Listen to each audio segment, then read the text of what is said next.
Assalamu alaikum. We will continue the remaining chapters of the novel. Actually, we are going to deal with the last 5 chapters. They are the end of the chapters. So in these chapters, we will shed light on the end of the main character, that is Heathcliff, and the remaining characters. You know that in the passing chapters we have lost a lot of characters, have departed the novel. You know that Catherine, Edgar, Linton, the young Linton, they are all dead now. So the remaining characters of the whole novel are only Heathcliff and the younger characters, that is to say young Catherine and Hareton. They stand for what? For the new generation. They stand for the new love story. They stand for the promising aspects of the novel. You know, in the past, we are so depressed with the love story, the stormy love story between Heathcliff and Catherine. And you know, this love story has inspired a lot of pain in the hearts of the character. And this love story ends with the death of the beloved, with the death of Catherine. This love story has left a scar in the heart of Catherine. So it does not end happily. This love story does not end happily. We usually have a happy ending. When we hear a love story, we usually have a happy ending, but what we have seen is something different. The characters suffer much. Heathcliff and Catherine suffer much. And you know, we sometimes blame Catherine, we sometimes blame Heathcliff, but in a way or another, the two characters suffer much. They are paining. All they get from this love relationship is only what? Is only agony, is only suffering. So this love story, and we can say dramatically, it has a tragic end. So the situation will be different with the new generation. The situation will be different with the younger generation, the promising younger generation. Okay, there are some circumstances related to the characters themselves which improve the life of the characters. You know, young Catherine is different from her mother.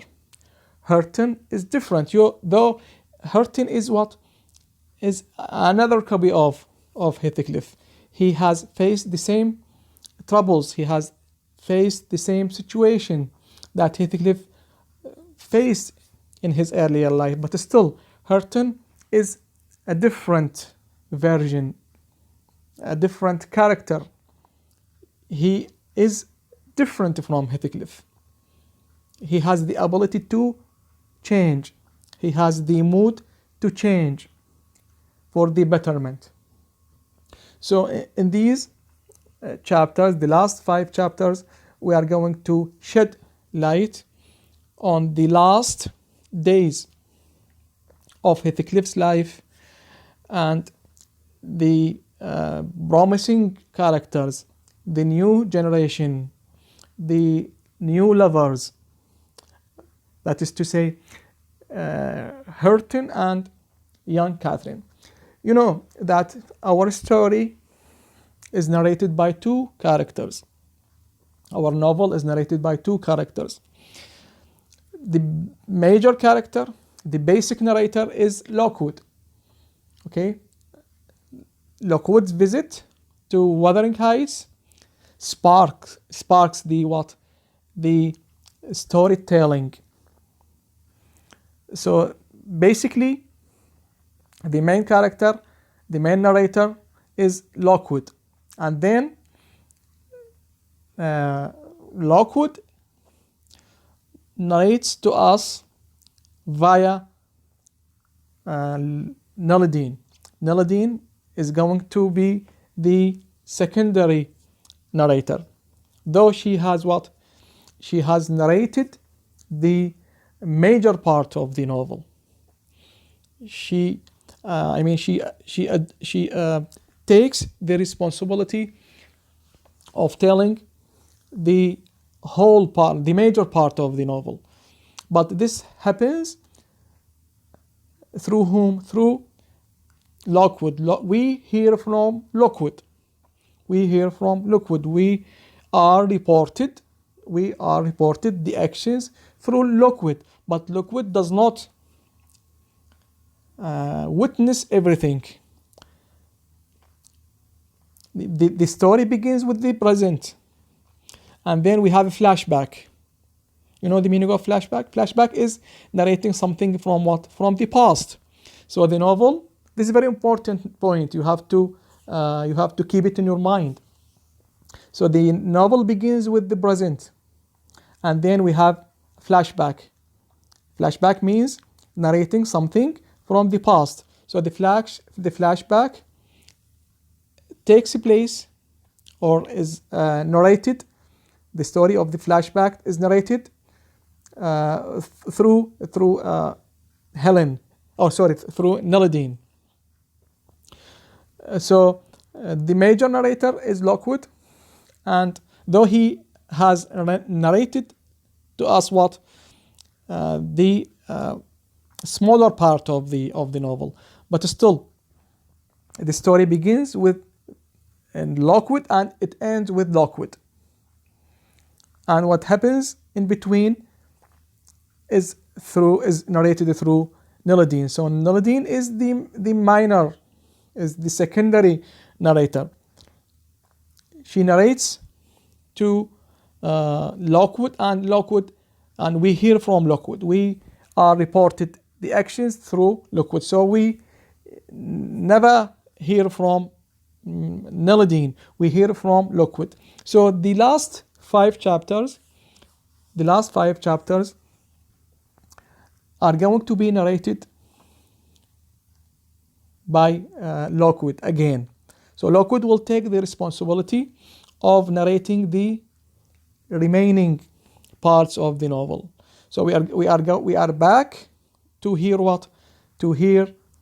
from Lockwood. Lockwood is going to narrate the remaining parts of the novel. So this is called a story within a story. This is called a story within a story, and it also it follows the technique of flashback. The main story is what? Lockwood's visit to Wuthering Heights, and you know the troubles that he has faced when he meets the two families, especially in Wuthering Heights, when he meets Heathcliff, when he when he sleeps at that isolated room, and he has faced there the ghost of Catherine. So this is the main story, and then we are back to be within the main story at the end of the novel. The last 5 chapters we are going to be within the main story, and the story within story is what has been narrated by Nelladine. The story of the past of the two families. This is the secondary story. So we have a story within a story. The main story is related to Lockwood's visit to Wuthering Heights, and the The other story, it is the major story. We are following the major story actually, but this does not happen without what? Without the occurrence of the main story, without the occurrence of Lockwood to Wuthering Heights. You know, the visit of Lockwood to Wuthering Heights sparks the main story. It sparks, it begins the main story, and then Lockwood meets Nilladine. Nilladine narrates the past of the two families, the past of Heathcliff, okay, the past of the younger characters, and Lockwood narrates to us in his diary the two stories, okay. So the main story is related to Lockwood's visit to Wuthering Heights, and the secondary story, the other story, is related to what? To the narration of Nilladine. This narration sheds light on the what? On the past of the two of the two families, the violent love story which takes place between Heathcliff and Catherine. So the remaining parts, the remaining chapters are going to what? Are going to shed light on what? On the end, shed light on the end what? Of the end of Heathcliff. You know, Heathcliff has spent most of his life seeking for what? For revenge. You know, two things are there in Heathcliff's life: his love for Catherine, and the seeking of revenge. He is seeking revenge upon those who has tortured him, upon those who has those who troubled him, those who pained him, those who tormented him. So two things are there in the heart of Heathcliff. So the main motive for Heathcliff is what? Is to take revenge now, and he is stepping forward to what? To take revenge. So he has introduced his son Linton to young Catherine, and they you know that they got married, but unfortunately Linton's life is very short. It does not last for a long time. You know, Linton, as we know, suffers from what? Some health problem. He's weak and sick. So this sickness, this weakness does not give him the chance to live long life. So after marrying from young Catherine, you know, Heathcliff has forced Catherine to what?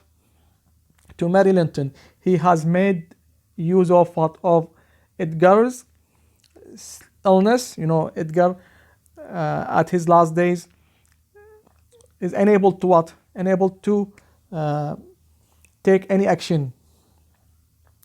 So at that time, Heathcliff has made use of Edgar's illness, and you know, after this illness, Edgar dies.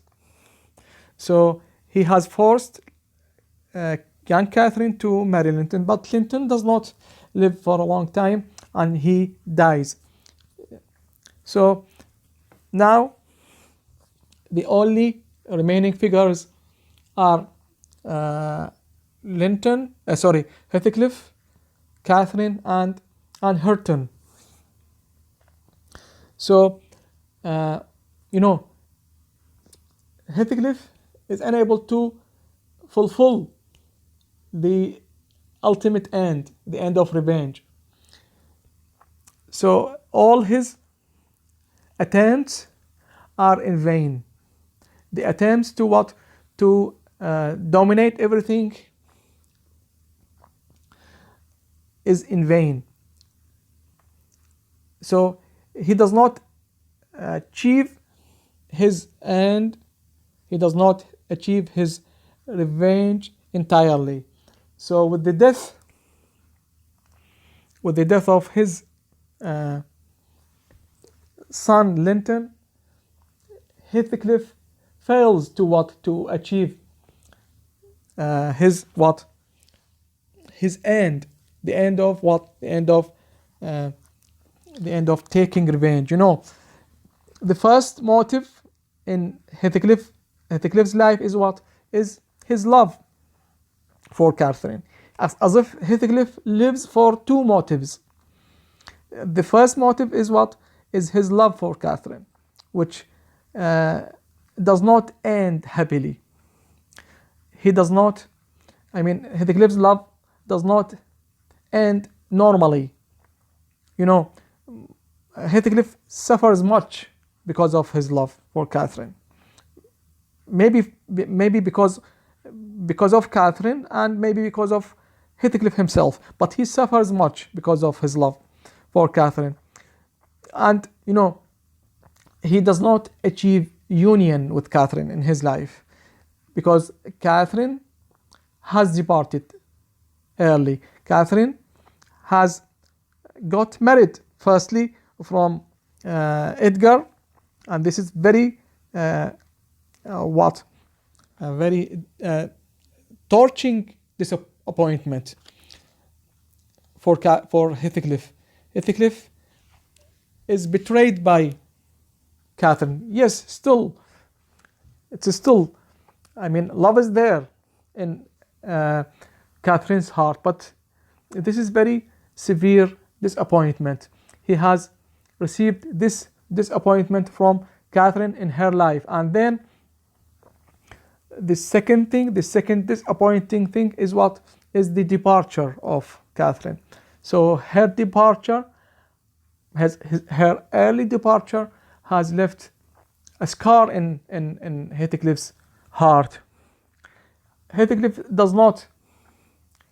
Heathcliff is restless. He does not feel rest. He does not feel comfortable. Neither because of love, and nor because of because his failure to achieve his revenge. So with the death of young Linton, Heathcliff has failed to achieve his end of revenge. Now, young Catherine is alone after the departure of her husband Linton. So we will have another relationship, that is between young Catherine and Hareton. This relationship is, as we said earlier, that it is a promising relationship. This relationship will be a redemption of the past troubles. This relationship is going to redeem the past love relationship that took place between Heathcliff and her mother Catherine. So this relationship will be different version. This love relationship is going to be a new version. Catherine is going to default her mother's past sins. Okay, Hareton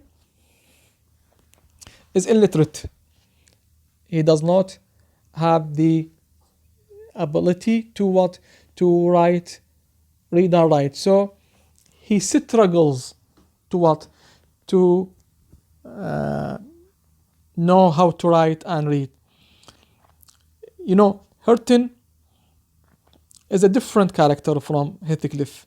Yeah, it's true that Heathcliff's character cast a shadow on Hareton's life, because you know, Heathcliff lives the same situation that Hurton lives the same situation that Heathcliff has lived in the past, but they are different. Heathcliff and Hurton are different. Hurton has the ability to change himself, has the ability to what? To improve himself. So he struggles to read and write. Though these trials, though these attempts are ridiculed by Catherine at the beginning. You know, Catherine ridicules, makes fun of Hurton to what? To ridicules of him because his attempts to what? To read and write. But finally she what? She helps him. She supports him. That's why we said that this relationship is promising. This relationship is fruitful. It is going to what? To redeem the sins of the past. It's going to correct the mistakes that took place in the past, the mistakes that took place in the old love relationship, the love relationship that took place between Heathcliff and Catherine. So Catherine and Hurton passed over all the grudges and hostility. You know grudges? Grudges means al-haqd, hostility, al-karahiyah. So this couple, young Catherine and Hurton, passed over all the grudges and hostility. Catherine has corrected the past mistakes. You know, the main mistake that Catherine the mother has done is what? Is to follow her what? Her ambitions. She loves Heathcliff, but she is not satisfied with marrying him. She is unable to marry him because she feels that Heathcliff is what? Is lower than her. Heathcliff will bring her what? Shame. Heathcliff will bring her what? Degradation. So she listens, Catherine the mother listens to what? To her mind. She does not listen to her heart. But this does not happen with the young Catherine. Hurton, Hurton is just like a servant. He serves in Wuthering Heights. He serves Heathcliff. He's a manservant he is under the service of Heathcliff. But this does not this does not hinder Catherine to what? To fall in love with him. His situation as a manservant does not prevent Catherine from falling in love with him. So she supports him in learning how to write and how to read. She supports him. She stands beside him. She does not feel humiliated because of what? Because of his illiteracy. You know the meaning of illiteracy? Illiteracy معناها his inability to what? To read and write. So this does not does not stop her from loving him. So that's why we said that Catherine and Hurton passed over all the grudges and hostility, and they tend to what? To combine what? The passion of the Wuthering Heights and civility of Thrushcross Grange. This is a very important sentence. You know, Wuthering Heights, this title is connected with what? With the Earnshaw's family, right? And there in Wuthering Heights takes place what? the violent love relationship, the violent passion, the passion between Heathcliff and Catherine. So Wuthering Heights witnesses the what? The passion of the two lovers. And Thrushcross Grange stands for what? For another family. That family is different from the family in Wuthering Heights. That family is characterized by its civility, gentlemanlyhood. So people in Thrushcross Grange, Linton's family, are different from people in Wuthering Heights. That house is different from this house. Wuthering Heights is different from Thrushcross Grange. They are different levels. The Wuthering Heights stands for what? Stands for the fidelity of Heathcliff. You know fidelity? Ikhlas. The fidelity of Heathcliff. His fidelity to Catherine. His sincerity to Catherine. So Wuthering Heights witnesses the fidel relationship, the sincere relationship that takes place between Heathcliff and Catherine. You know, the sincerity from the part of Heathcliff. You know, Catherine was not sincere. She was infidel to Heathcliff. Okay, but Heathcliff is the symbol of sincerity. Heathcliff is the symbol of what? Of fidelity. The fidelity of love, the sincerity of love. So the relationship between young Catherine and Hareton stands for what? For this mixture, stands for this fusion between the two houses. It stands for the passion and sincerity of Wuthering Heights and the civility, the modernity of what? Of Thrushcross Grange. You know, Hareton is just like Heathcliff.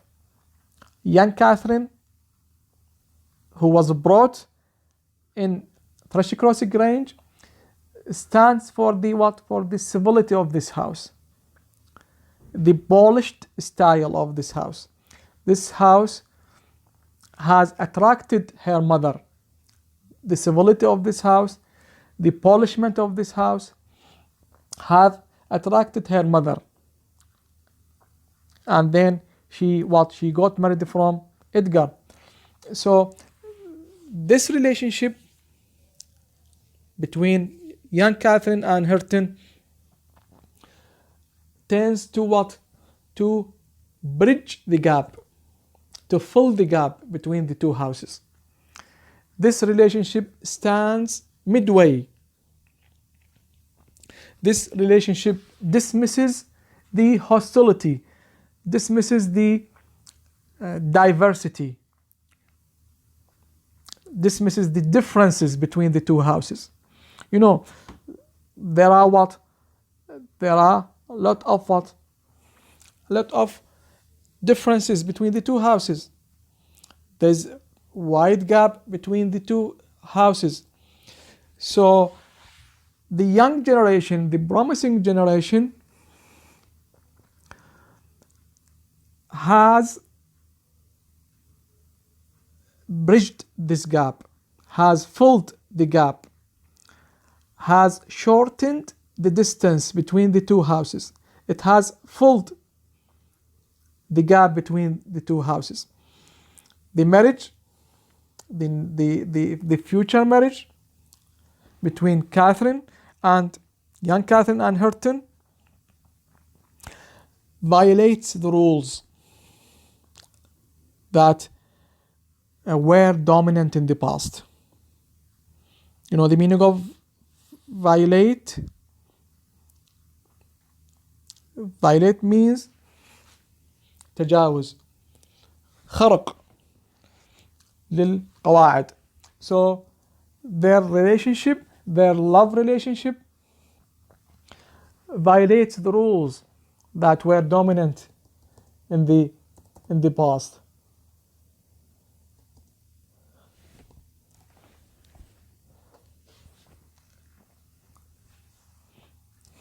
So they are successful. Young Catherine and Hurton are successful. They succeed to what? To live normally. They succeed to follow the normal norms of love. norms معناها سياقات. normal طبيعية. The normal norms of love are followed by the young generation, by the new lovers, the young lovers. Their love relationship ends happily. They end with marriage. They both get married. So their relationship is positive. It is fruitful. It is successful. It ends happily. It brings what? Their love relationship brings satisfaction for the lovers, brings ecstasy for the lovers, brings happiness for the lovers. They have not faced troubles. They have not suffered much as Heathcliff and Catherine. So they dismissed the conflicting aspects most of the time spent in the past. I mean, the relationship between Heathcliff and Catherine was under pressure all the time. Love has pressed the two lovers, the old lovers, Heathcliff and Catherine. But love in the new generation is different. Their love dismisses the conflicting aspects. There is no conflict. There is improvement. Young Catherine helps Hurton to what? To develop himself. She helps him to what? To improve himself. She supports him. She's different from her mother. She has passed all the sins her mother did in the past. You know, her mother does not help Heathcliff, does not help him to what? To support himself, does not help him to improve himself. Right? She has run away from him. She has run away from his mistakes. She has run away from his what? His degradation, right? She was not positive with Heathcliff. Her daughter is different. Her daughter supports Hurton to improve himself. Supports him. She has given him her hand. She has raised him up. Right? She has supported him to what? She has supported to learn, to read and write, to be a different man, right? So they inherit the wealth of the two families. After their marriage, they have inherited the wealth of the two families. Okay, so this is one aspect, and the other aspect is related to Heathcliff. So we have shed light on what? On the end of the relationship between young Catherine and Hurton. And now we are going to what? We are going to shed light on Heathcliff's end. You know, Heathcliff, as we said, is obsessed with the revenge, right? In the first part of the novel, he is obsessed with what? With his love. He's seeking to what? To have union with Catherine. He struggles to what? To keep Catherine his own, right? But he fails. He's not responsible for that, actually. Catherine is responsible for that. So he does not achieve what? His aim in his love story. He does not fulfill the aim of love. He does not marry Catherine. So his love relationship with Catherine meets failure. He fails in his love relationship. Though he is not responsible, but still, failure is what is the destiny of his love relationship with Catherine. Moreover, he has lost Catherine. Catherine dies early, and her death leaves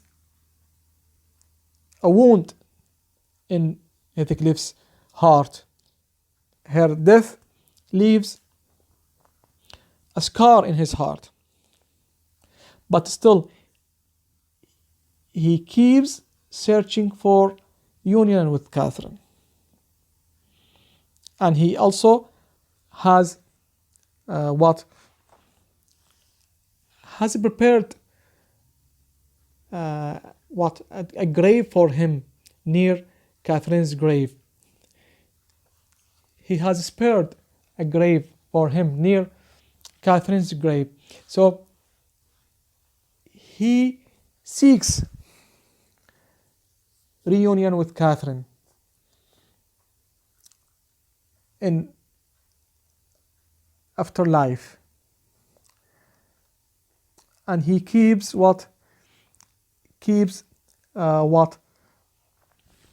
searching for this end. I mean, to be buried beside Catherine. So in his last days, he begins to talk to Catherine as if Catherine is before him. So he keeps talking to Catherine, and he tells Nellie that Catherine is there, and he talks with her. So this is as if this is the sign of death.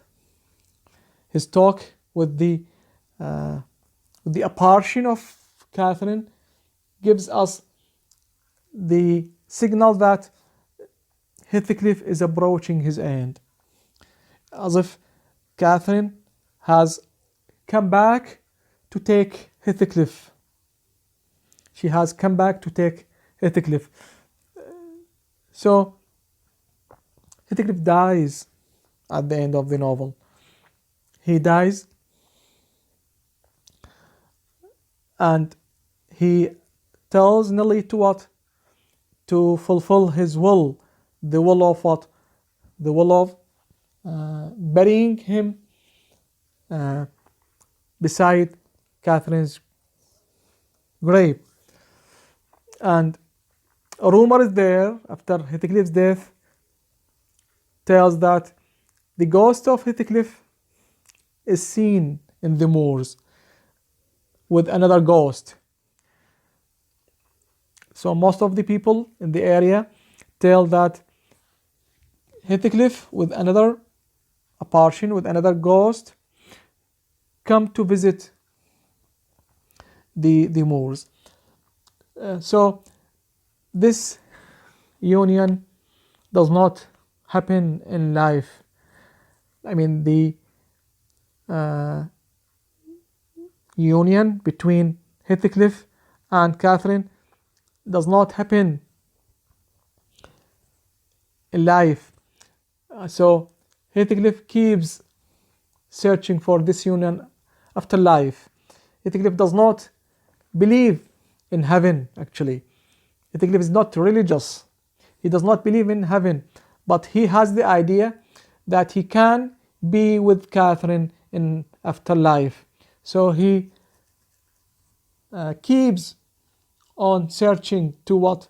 To end his life beside Catherine. And this actually shows what? Shows the sincerity of this character. This shows the sincerity of Heathcliff. Heathcliff keeps sincere till the last breath. He keeps sincere to Catherine till the last breath. And he never what? He never betrays her. He never retreats from his love to Catherine. And he keeps seeking to what? To be with Catherine, even if this takes place in what? In afterlife. In life he fails to what? To be with her. He fails to be in union with her. They are not united in their life. Therefore Heathcliff attempts to what? To be with her in their death. And this is very remarkable in Heathcliff's character. This shows the positive side of this character. This shows the noble side of this character. This shows this pure sincerity. The pure sincerity.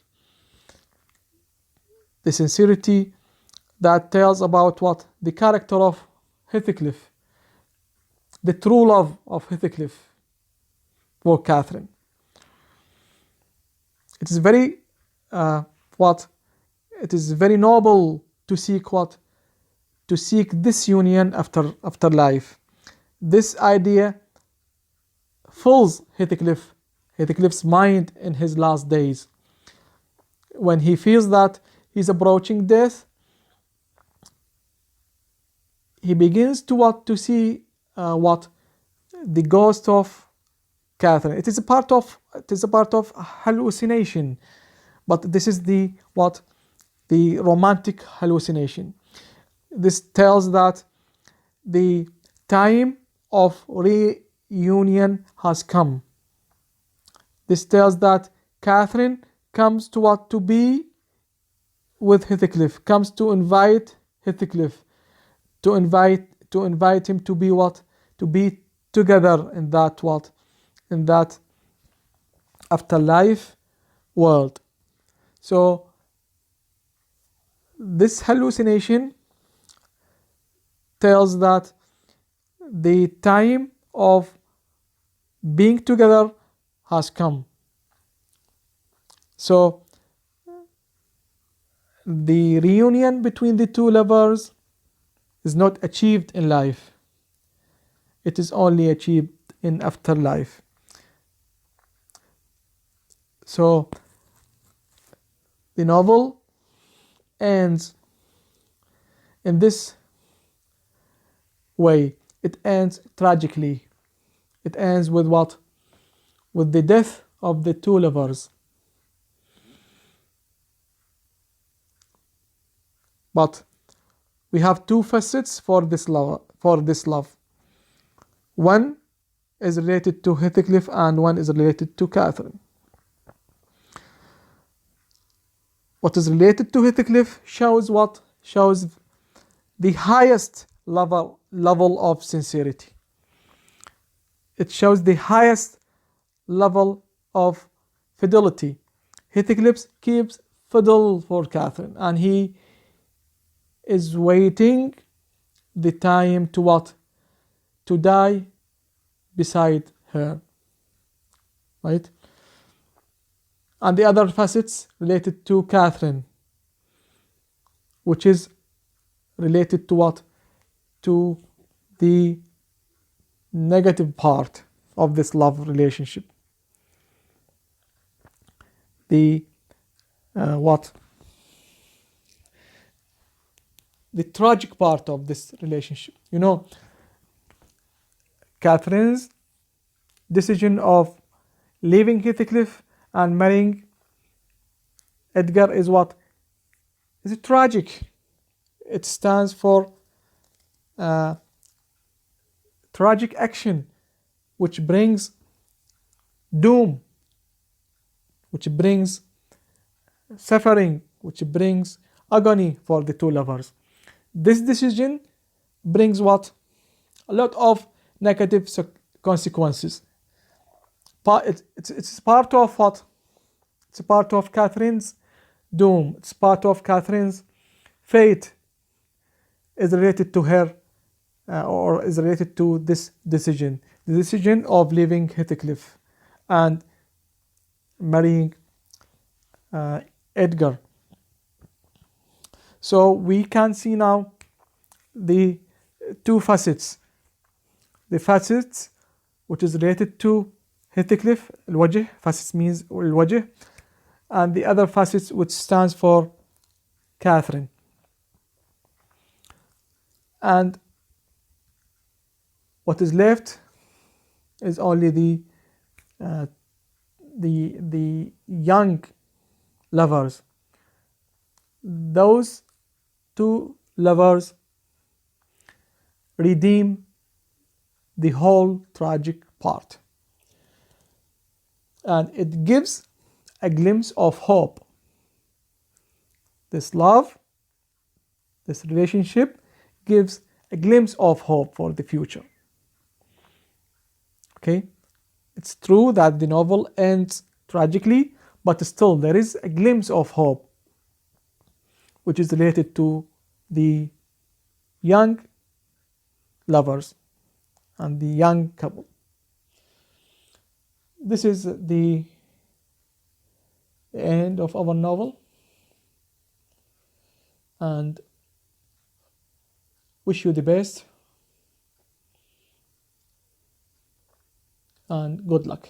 Thank you, everybody.